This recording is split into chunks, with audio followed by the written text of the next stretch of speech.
Dominique Bureau, bonjour. Vous êtes délégué général du Conseil économique pour le développement durable au ministère de la Transition écologique et solidaire, et vous présidez le comité pour l'économie verte. Une approche commune des coûts est-elle applicable en santé et environnement? Peut-être avant de répondre par un oui franc et massif, comme on dit, mais aussi avec quelques pistes et besoins de progrès dans un domaine particulier, je veux peut-être rappeler pourquoi une approche commune des coûts est nécessaire. Au fond, elle est nécessaire parce que l'objectif, c'est d'éclairer des choix et donc de pouvoir pondérer, mettre en balance, d'un côté des bénéfices sanitaires et de l'autre des coûts qui vont être nécessaires pour les atteindre, par exemple liés à la mise en place d'équipements de dépollution. Ce besoin d'approche commune des coûts est en plus renforcé dans le domaine santé-environnement par le fait qu'il faut aussi parfois considérer des impacts sur l'effet de serre, des impacts sur la biodiversité. Et donc, sans une approche commune des coûts, on risque d'avoir des biais dans la décision publique parce qu'on aura focalisé sur l'un ou l'autre des sujets sans avoir mis les pondérations qui seraient les plus appropriées.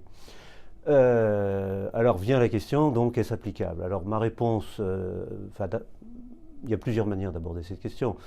Évidemment, ça va beaucoup dépendre de la pertinence des évaluations qui sont faites des bénéfices sanitaires.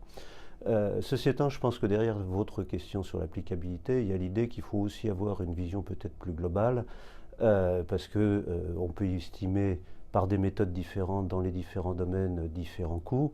Mais en réalité, en dehors du fait que c'est des euros, c'est pas sûr que l'approche soit réellement commune. Or, si on veut pouvoir faire la pondération et la balance que j'ai indiquée, il est absolument essentiel que les coûts soient bien de même nature et donc qu'on puisse les agréger dans un bilan qui va les mettre sur le même plan.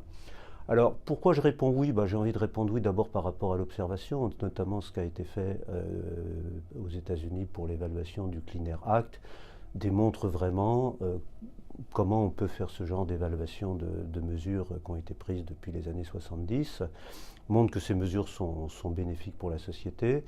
Et j'ai envie de répondre que si ça n'avait pas été convaincant, clairement, s'il n'y avait pas une approche commune des coûts, les mesures proposées par l'EPA aux États-Unis auraient été retoquées et ça serait vite arrêté.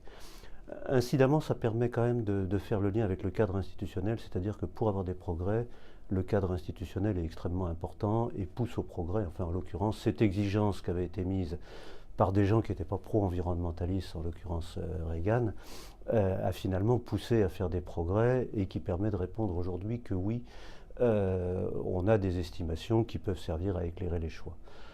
Par contre, curieusement, un aspect qui apparaît avec les développements récents d'économie expérimentale montre une difficulté qui n'est pas spécifique ni aux distorsions entre santé et environnement, mais qui sont communes en réalité, qui sont qu'au fond, on a une approche qui sert plutôt à valoriser les décès évités par la valeur statistique, la vie humaine, et puis de l'autre, on a essayé de la raccorder avec les approches plutôt en santé des épidémiologistes qui calculaient des espérances d'années de vie, éventuellement ajustées sur la qualité, les fameux QALY. Les praticiens avaient essayé d'assurer la cohérence entre les deux choses. Et aujourd'hui, on se rend compte que ça ne marche pas très bien. C'est-à-dire que les valeurs statistiques de la vie humaine sont plus satisfaisantes, par exemple par rapport à la manière de traiter les bénéfices sanitaires en fonction de l'âge et de ne pas tomber dans le piège de considérer qu'on peut mettre un discount sur l'espérance de vie des personnes âgées, et donc on doit s'y intéresser. A contrario, on s'est rendu compte que les méthodes expérimentales ou les méthodes de révélation de ces valeurs soulevaient un certain nombre de problèmes, de biais vers le petit risque plutôt que vers le gros risque, qui sont quand même assez centrales quand on fait de l'économie de la santé.